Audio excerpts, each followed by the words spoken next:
हर खबर आप तक सबसे पहले NS9 न्यूज पर।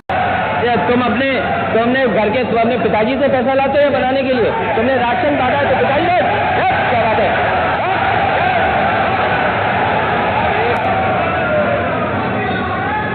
1 घंटे से अधिक माननीय अध्यक्ष जी, नेता सदन खड़े हैं माननीय, आप अनुमति दे चुके हैं, उसके बाद ये शोर शराबा ठीक नहीं है, ये उचित बात नहीं। अध्यक्ष जी 1 घंटे से अधिक पूरा सदन माननीय नेता प्रतिपक्ष को सुनता रहा। बड़ी शालीनता के साथ उन्होंने अपनी बात कही। विपक्ष के नेता का जो दायित्व था, उन्होंने अपने कर्तव्यों का निर्वहन किया। हम लोगों ने सुना। इस सदन में और सरकार के उप मुख्यमंत्री अपनी बात को रख रहे हैं, बीच में रनिंग कमेंट्री का मतलब क्या है? और दूसरा, एक सम्मानित नेता के खिलाफ असभ्य शब्दों का प्रयोग हो, तो शब्द का प्रयोग हो, तो ठीक नहीं है। और मैं बड़ी विनम्रता से कहूंगा नेता प्रतिपक्ष को कि आपको इतना उत्तेजित नहीं होना चाहिए। देखिए, सफाई की बात नहीं कर रहा हूं मैं, सवाल सफाई का नहीं है। देखिए, हम लोग भी जो विकास कार्य करा रहे हैं, या आपकी सरकार के समय जो विकास कार्य हुए होंगे, ये हमारी ड्यूटी थी। सरकार होती है और हर सरकार को अपनी उपलब्धि को कहने का अधिकार है। माननीय उप मुख्यमंत्री जी ने बिल्कुल सही कहा कि विकास, आपने कहा, आप विकास की जब चर्चा हुई तो उन्होंने जो बातें कही बिल्कुल ठीक ढंग से की थी। आपके यहां के दूसरे नेता या जब माननीय उप मुख्यमंत्री का यहां पर भाषण संपन्न होता, उसके बाद अपनी बात आप लोग कह सकते थे। लेकिन देखिए, मैं कल भी देख रहा था, कल माननीय वित्त मंत्री जब यहां पे जवाब देने के लिए खड़े हुए, उन पर जिस तरीके की भाषा का प्रयोग उस समय किया गया, आज फिर हम देख रहे हैं। देखिए, लोकतंत्र में हर सदस्य को सदन में अपनी बात रखने का पूरा अधिकार है, और अगर आप कहेंगे तो कैसे इस बात की अपेक्षा रखते हैं कि इस पार से उसका जवाब नहीं मिलेगा? पूरे 1 घंटे से अधिक समय तक पूरा सदन और खासतौर पर सत्ता पक्ष से जुड़े हुए सभी मान्य सदस्यों ने आपकी बात को बहुत ध्यान से सुना। देखिए, सहमत होना ना होना अपना विषय है, नहीं, सवाल दूसरा नहीं। देखिए, सफाई भी इसी प्रदेश का हिस्सा। अध्यक्ष महोदय, सवाल ये नहीं है, मैं सुनने को तैयार हूं। अच्छा, मुख्यमंत्री बोल रहे हैं, सफाई भी तो इसी प्रदेश का हिस्सा है।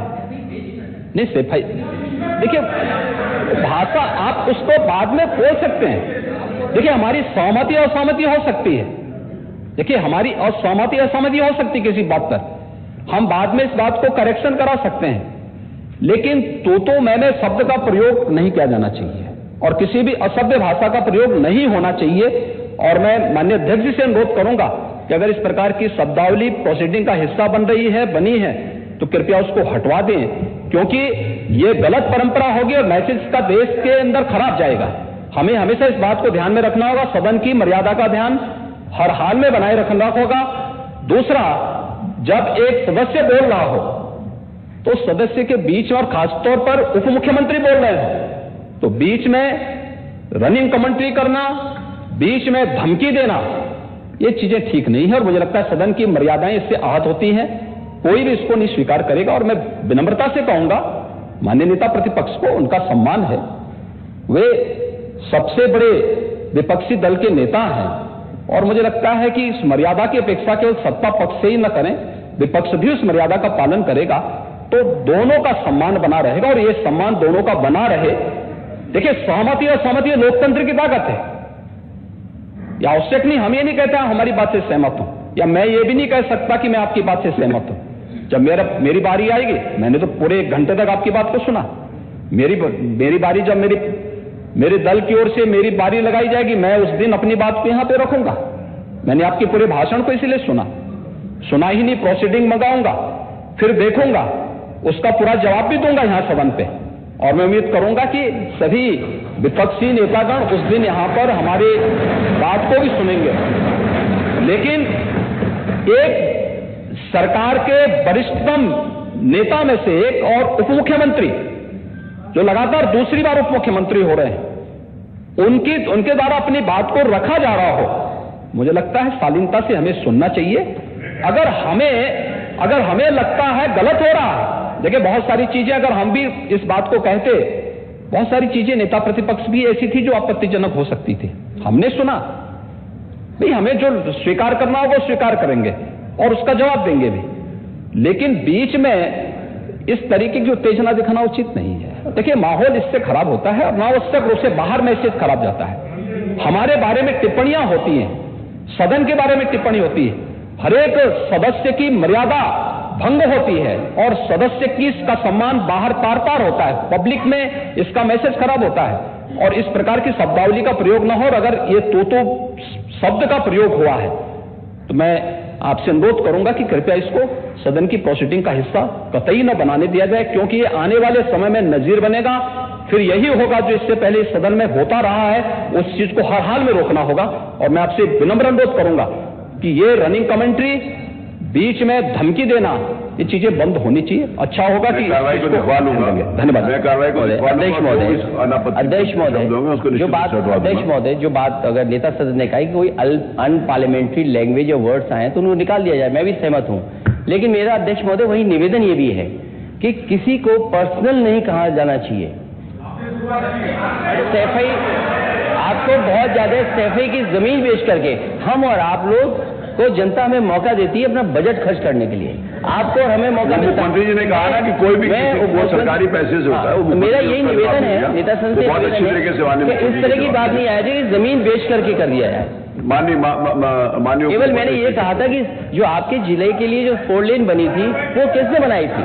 माननीय उप मुख्यमंत्री जी। क्या बात है?